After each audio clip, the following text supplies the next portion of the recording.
Turabasuhuje mwese nshuti bavandimwe muduteze amatwi. Uyu ni wa mwanya mwiza tubagezaho amateka, aho ubushize twaganire ku mateka ajyaniranye n'igitabo cya Bibiliya. Kuri iyi nshuro twagarutse tugira ngo tuganire ku mateka y'irimbuka rya Yerusalemu.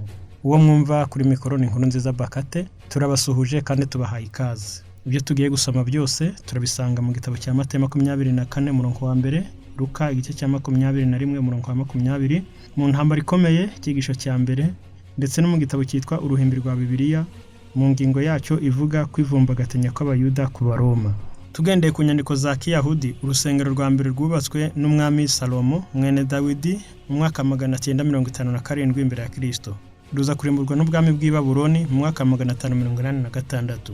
Urusengero rwa kabiri rwubatswe munsi y'ububasha bwa Zerubabeli arangaje imbere ba Nehemiya na ba Ezira, ruza gusenywa burundu n'ubwami bw'Abaroma mu mwaka 70.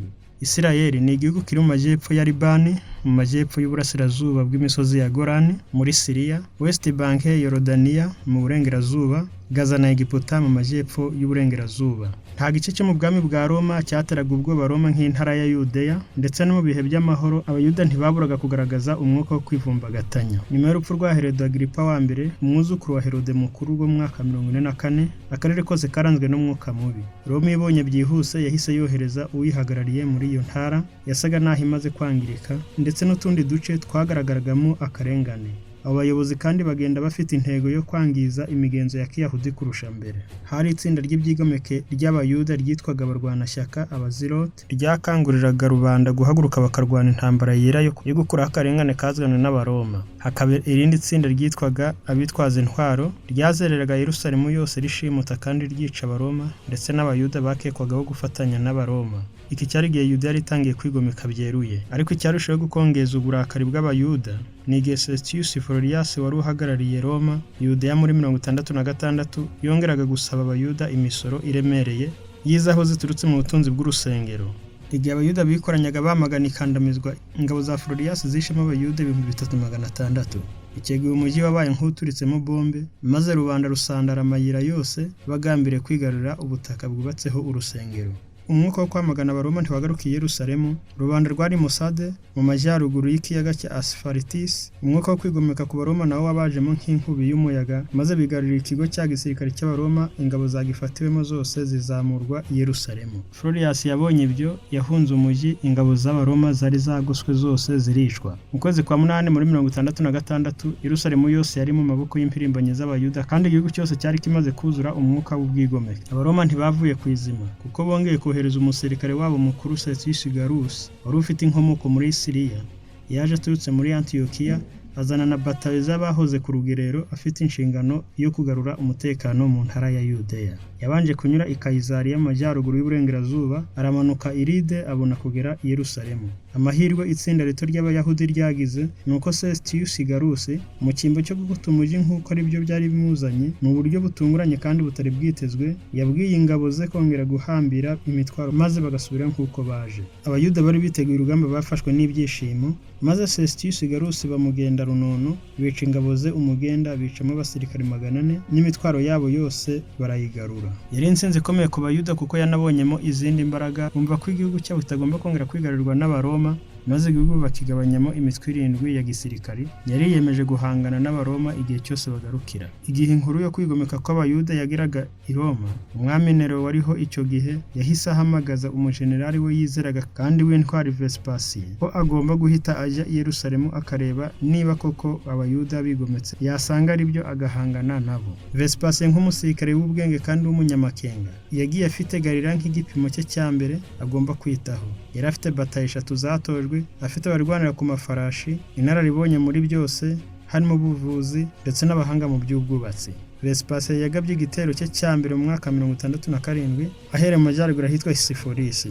Yahise ahafata atarwanye, atangira gusatira Galilaya yari igipimo cye, kuko ariho ibirindiro bikuru by'Abayuda byari biri. Umugaba mukuru w'ingabo z'Abayuda witwaga Joseph abonye ko atashobora guhagarara imbere y'ingabo z'Abaroma zari zije ziteguye, yahisemo guhunga maze yerekeza mu burengerazuba bwa Galilaya mu ishyamba rya Yotopata. We n'ingabo ze bahamaze iminsi 47 banze kuyamanika kugeza aho batsindiwe, Yosefu ashyirwa muri gereza. Mu gihe gito Galilaya yongeye kwigarurirwa n'Abaroma, Vespasiye aramanuka afata inkombe za Yopa na Yaminiya. Mu mwaka 68 Vespasiye yashyizeho gahunda yo gukomaniriza Yerusalemu yari ikiri mu maboko y'Abayuda, maze yerekera mu bwigunge kuko n'akarere ka Pereya k'iburasirazuba bwa Yorodani kari kafashwe n'Abaroma, uburengerazuba Emawusi naho hari hafashwe. Kuva mu kibaya cya Yorodani ukageza i Yeriko wari umurongo umwe w'abasirikari b'Abaroma n'ibirindiro byabo. Urebye akaba Yerusalemu yari isigaye hagati nk'ururimi, kuko haba iburengerazuba Emawusi kugera i Yopa, haba iburasirazuba guhera i Yeriko kugeza Yorodani, hose hari Abaroma.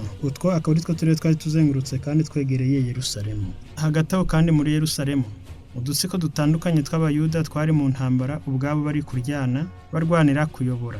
Muri 70 Vespasiye yaje gusubira i Roma kubw'urupfu rwa Nero wari wiyahuye. Vespasiye yasubiye iwabo ndetse agenda agambiriye kuba umwami w'Uburoma. Ku rugerero yahasize umuhungu we General de Brigade Titus amusigira inshingano yo kurimbura Yerusalemu. Titus yaturutse i Kayizariya ku birindiro bikuru by'Abaroma, aza yihuta ari kumwe na batayo ebyiri ahantu basorene ku nkike z'i Yerusalemu, bahita bashinga inkambi yabo.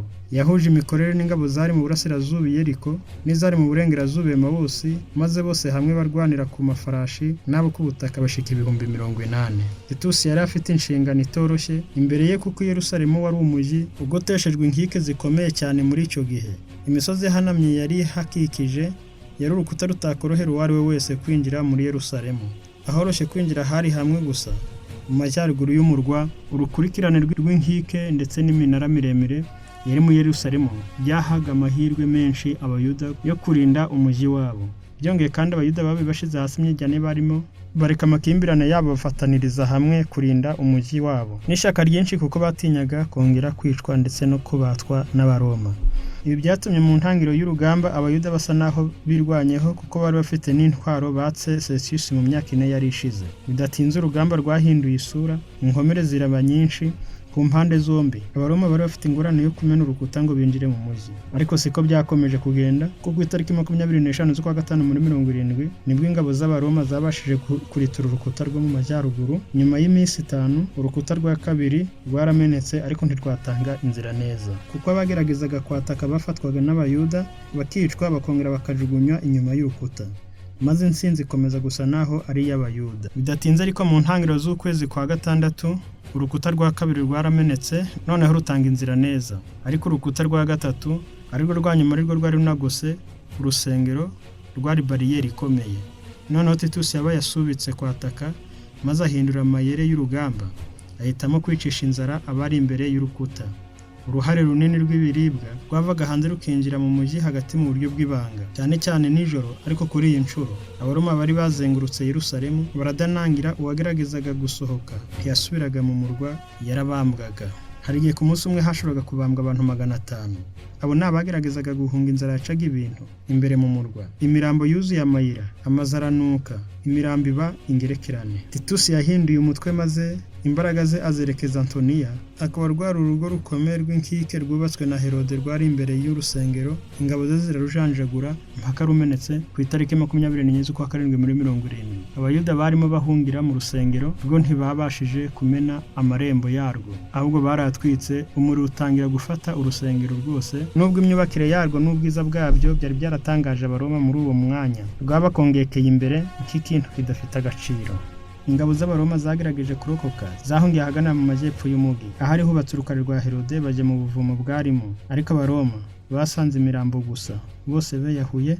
Icyo gihe Yerusalemu wari umujyi w'amaraso gusa. Nyuma Abaroma bafashe karitiye ikomeye cyane yitwaga Herodium, ndetse bafata n'inzu yari ikomeye y'urwerekano yo kwamagana Abaroma. Abafashwe bwa nyuma ho iminyago nabo muri rya tsinda ryitwaga abarwanashyaka, maze bamanurwa mu nkambi za gisirikari Mossade. Guverineri mushyashya wahise ujyaho Florias Siruwa akaba yaragaragarije ubugome bukomeye abari bafashwe bunyago. Uwo guverineri ikintu yakoze bwa mbere, yubatse igihome kinini izanira mu izo mbohe ngo zidatoroka cyangwa ngo zibone ubundi bufasha. ubufasha, ndetse yaje no kuhagotesha urukuta rurerure cyane rwageraga kuri metero 300 z'uburebure. Ariko nyamara mu kwezi kwa gatanu muri 73 urwo rukuta rwe rwitwaye nk'umusozi w'icyuma rwarahirimye ruhereye ahakomeye. Ingabo z'Abaroma zihutiye gushaka ahandi bashyira imyifungwa, nyamara basanze abagabo n'abagore n'abana barenga 1000 bari biyahuye kubwo gutinya kongera kuyoboka Abaroma, usibye abagore 2 n'abana 5 batiyahuye.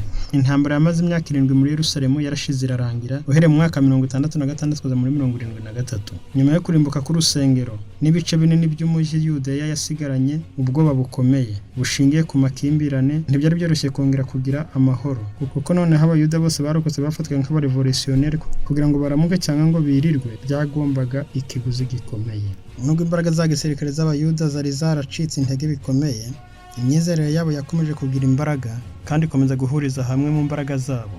Mu nsisiro no mu mijyi y'iwabo ndetse n'ahandi bari baratataniye, inyigisho n'imigenzo yabo bya kera ntibyahagaze. Ndetse nk'uko byahoze mbere y'intambara yo kwigomeka ku Baroma, imibereho ya Kiyahudi yongeye kugarura ubuyanja, maze bakomeza kwizera ko Mesiya agomba kuza gusana no kugarura ubuyobozi mu butaka bwabo, maze bakajya bahora biteguye uwo munsi. Mu gihe cy'umwami w'abami Trajane mu mwaka 98 kugeza mu 117, Roma yari imaze kwaguka mu buryo bwuzuye, ariko Abayuda bari batataniye hose, haba mu bihugu bya Aziya cyangwa iby'Uburayi. Kwigomeka kwabo kwarushijeho kugira imbaraga. Mu kugerageza kubaca intege, Trajane yakomeje kubica no kwangiza imyizerere yabo. Trajane yaje gusimburwa na Adriyani mu mwaka wa 117 kugeza mu 138. We akaba yaraje kugarura ibyishimo n'umutekano mu Bayuda bagira ibihe byiza, ndetse ubwe aza no gusura Yudeya mu mwaka 30 kugeza muri 31. Yatanze igitekerezo cy'uko Yerusalemu yakongera kubakwa ndetse urusengero rugasanwa. Cyakora icyizere cy'Abayuda cyaje kurangira,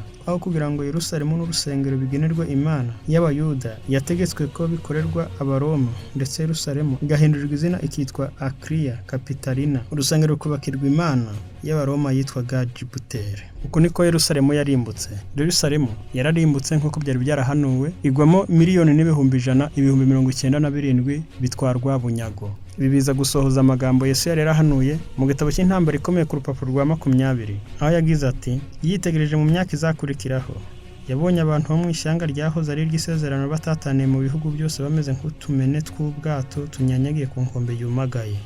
Mu gihano cy'igihe gitoya cyari kigiye kugera ku bana be, yabonagamo gusogongera ku gikombe cy'uburakari bagombaga kuzanyaho bakagikonoza ku munsi w'urubanza ruheruka. Yerusalemu yararimbutse burundu. Yerusalemu yaje kubisibaniro, abantu bayishiriramo, abantu barapfa, ibiryo birahenda, abantu barya abana, abagabo barya imikandara n'inkweto.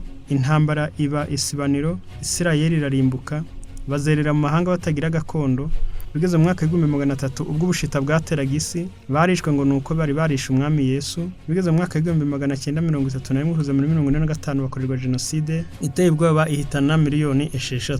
Bakomeje kwiruka mu isi, babura amahoro, Uburaya bwose na Aziya yose batagira gakondo. Bongeye kubona igisa n'agahengeje bundi mu mwaka 1948 ku itariki 14 z'ukwezi kwa gatanu 1948, uwitwa David Ben Gurion niho yatangaje leta nshya ya Isirayeli. Uhereye kuva ubwo habaye intambara zikomeye, Abarabu barabagota bashaka kubarimbura no kubasiba ku karita y'isi, bakomeza kwihagararaho, na n'ubu ngubu ntibavuga rumwe n'ayo mahanga. Ibyo byose byari ingaruka zo kwanga ijambo ry'Imana no kurikerensa. Uyu ni umuburo ukomeye ko mu gitabo cy'intambara ikomeye nk'uko twakomeje tubivuga, handitsemo amagambo avuga ngo kurimbuka kwa Yerusalemu ni inshusho nto cyane y'ibyenda kubaho. Turabashimiye mwebwe mwabanye natwe, Imana ibahe umugisha kandi ibahe imyumvire myiza, naho ubutaha mugira ibihe byiza.